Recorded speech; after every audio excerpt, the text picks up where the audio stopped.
सुबह के 10 बजे थे। शहर के सबसे बड़े बैंक का माहौल रोज की तरह चहल पहल वाला था। ग्राहक लाइन में खड़े थे, कर्मचारी अपने काम में व्यस्त थे। तभी दरवाजे से एक साधारण साड़ी पहने बुजुर्ग महिला अंदर आईं। उनके हाथ में एक पुराना सा लिफाफा था और दूसरे हाथ में एक लकड़ी की छड़ी। बैंक के अंदर मौजूद हर व्यक्ति की नजर उन पर जा टिकी। किसी के चेहरे पर ताज्जुब था, किसी पर हल्की मुस्कान। वो महिला थी गीता देवी। धीरे धीरे कदम बढ़ाते हुए वो काउंटर की तरफ गईं। काउंटर पर एक कर्मचारी बैठे थे, गणेश सर। गीता देवी ने मुस्कुराकर कहा, बेटा, मेरे खाते में कुछ गड़बड़ हो गई है, लेन देन नहीं हो पा रहा। यह देखो, इसमें मेरे खाते की सारी जानकारी है। उन्होंने पुराना लिफाफा आगे बढ़ाया। गणेश सर ने उनकी ओर देखा, फिर उनके कपड़ों पर नजर डाली। थोड़ी झिझक के साथ बोले, माता जी, कहीं आप गलत बैंक में तो नहीं आ गई? ये बैंक बड़े खातों का है। गीता देवी ने शांत स्वर में कहा, बेटा, एक बार देख तो लो, शायद मेरा खाता यही हो। गणेश सर ने लिफाफा रखते हुए कहा, माता जी, थोड़ा समय लगेगा, आप बैठ जाइए, मैं देखता हूं। गीता देवी वहीं पास में खड़ी रहीं, क्योंकि किसी ने उन्हें बैठने को जगह नहीं दी। कुछ मिनटों बाद उन्होंने कहा, बेटा, अगर तुम व्यस्त हो तो मैनेजर को फोन कर दो, मुझे उनसे भी कुछ काम है। गणेश सर ने अनमने मन से फोन उठाया और मैनेजर सुनील को कॉल किया। सर, एक बुजुर्ग महिला आपसे मिलना चाहती हैं। मैनेजर ने दूर से देखा, एक साधारण महिला, सादी साड़ी, पुराने लिफाफे के साथ। वह हंसा और बोला, गणेश, क्या ये हमारे बैंक की ग्राहक हैं या बस ऐसे ही चली आई हैं? गणेश सर बोले, सर, ये आपसे मिलने की बात कर रही हैं। मैनेजर ने कहा, ऐसे लोगों के लिए मेरे पास टाइम नहीं है, उन्हें वेटिंग एरिया में बिठा दो। आदेश के अनुसार गणेश सर ने कहा, माता जी, आप वहां बैठ जाइए, मैनेजर साहब फ्री होंगे तो बुला लेंगे। गीता देवी चुपचाप वहां चली गई। सभी लोग उनकी ओर देखते रहे। कोई मुस्कुरा रहा था, कोई फुसफुसा रहा था। किसी ने कहा, ये भिखारिन लगती हैं।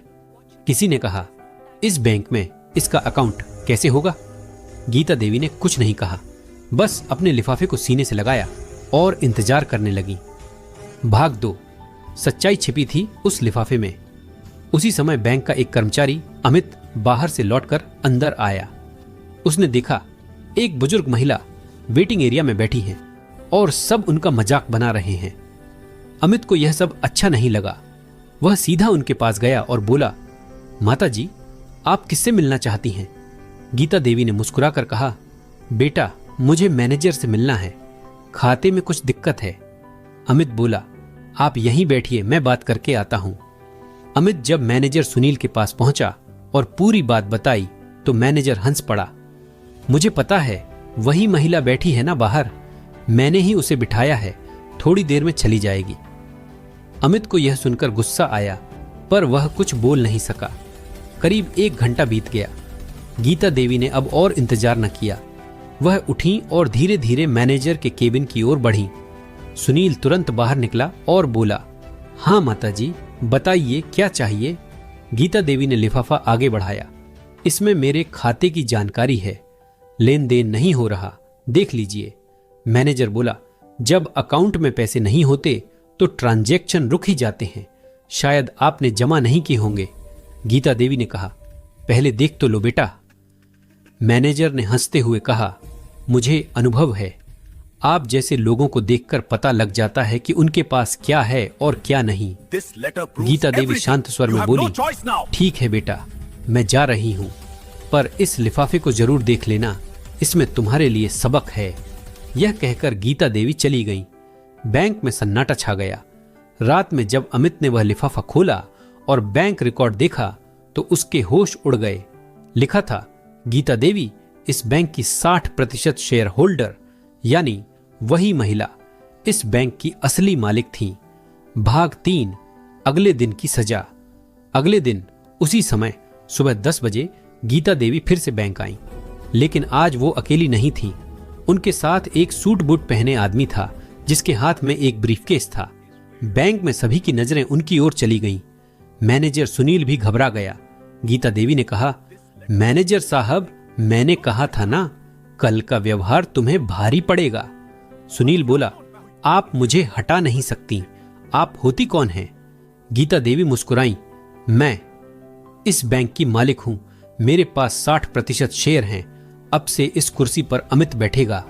सन्नाटा छा गया। सूट वाले व्यक्ति ने ब्रीफकेस खोला, 2 डॉक्यूमेंट निकाले, एक अमित के प्रमोशन का आदेश, दूसरा सुनील का ट्रांसफर लेटर। सुनील के चेहरे का रंग उड़ गया। वो बोला, माता जी माफ कर दीजिए, मुझसे गलती हो गई।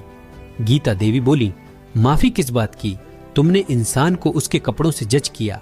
यह बैंक गरीब और अमीर में फर्क नहीं करता। फिर उन्होंने गणेश सर को बुलाया। पहली गलती समझकर माफ कर रही हूं, लेकिन याद रखना, ग्राहक की पहचान उसके कपड़ों से नहीं, उसके इरादों से होती है। गणेश सर ने हाथ जोड़ लिए। माता जी मुझसे गलती हो गई। गीता देवी ने कहा, सीखो अमित से, उसने मेरे कपड़ों को नहीं, मेरी जरूरत को समझा। यह कहकर गीता देवी चली गई। बैंक में सबका रवैया बदल गया। अब कोई भी ग्राहक छोटा बड़ा नहीं समझा जाता था। शहर भर में चर्चा फैल गई।